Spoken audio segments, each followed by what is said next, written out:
Okay, let's dive right in. Welcome to the start of our brand new Forgotten Histories arc.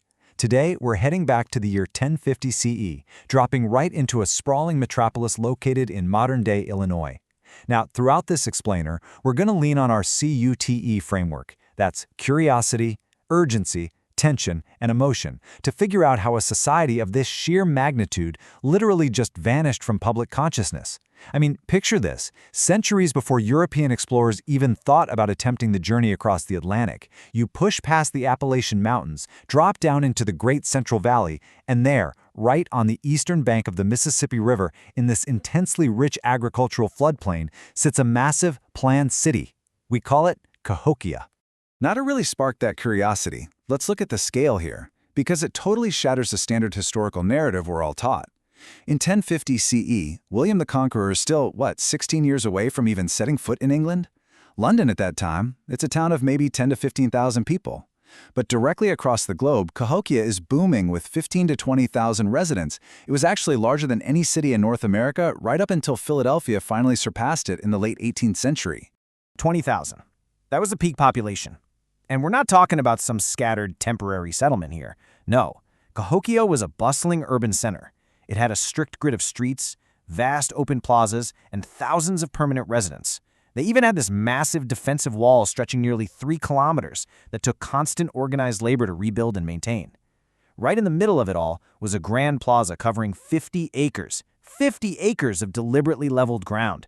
That made it the largest public space anywhere north of Mexico. And the architecture? The scale is just off the charts. The centerpiece is what we now call Monk's Mound. To put this in perspective, the base of the Great Pyramid of Giza is roughly 230 by 230 meters.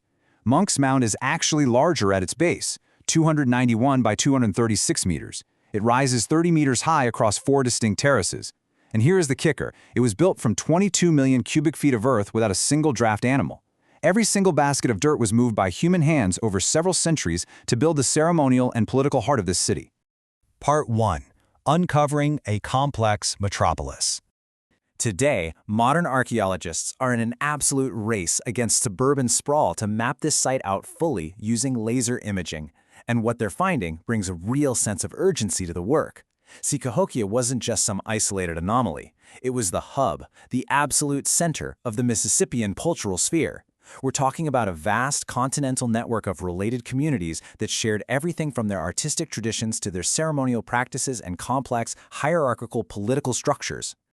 Managing an urban center of this size requires a massive, continent-spanning trade network to funnel specialized, high-status goods straight into the downtown core. When excavators dig into Cahokia, they aren't just finding local river rocks. They're pulling up marine shell carried all the way from the Gulf of Mexico. They find copper brought down from the Great Lakes and mica imported from the Appalachian Mountains. Running supply chains of that length demands some seriously advanced logistical coordination and deep economic integration. So, naturally, a logistically advanced society like this had deep class divisions and highly specialized occupational craft production. You had entire families working in dedicated workshops doing nothing but crafting chert tools or carving shell ornaments day in and day out. They were also highly attuned to the cosmos. They built massive circular arrangements of wooden posts, we call them wood henges today, and aligned them perfectly with the solstices and equinoxes just to track the agricultural year.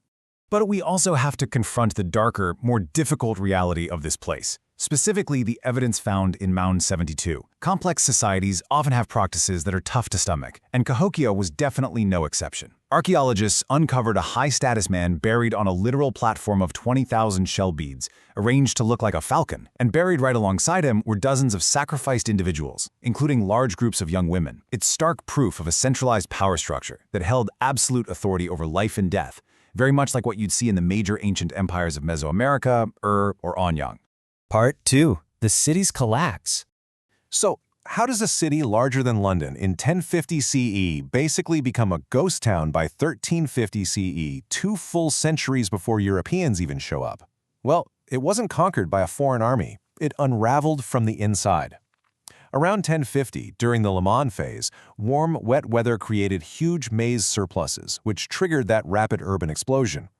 But by the 1200s, the climate started to shift, bringing on massive, severe flooding events. And by 1350, that grand 50-acre plaza was largely empty. It really came down to a dangerous compounding feedback loop of environmental degradation and climate change. Step 1. They clear-cut the surrounding forests for agriculture and fuel. Step 2. Without those trees holding the soil together, you get severe erosion and catastrophic flooding. Step 3.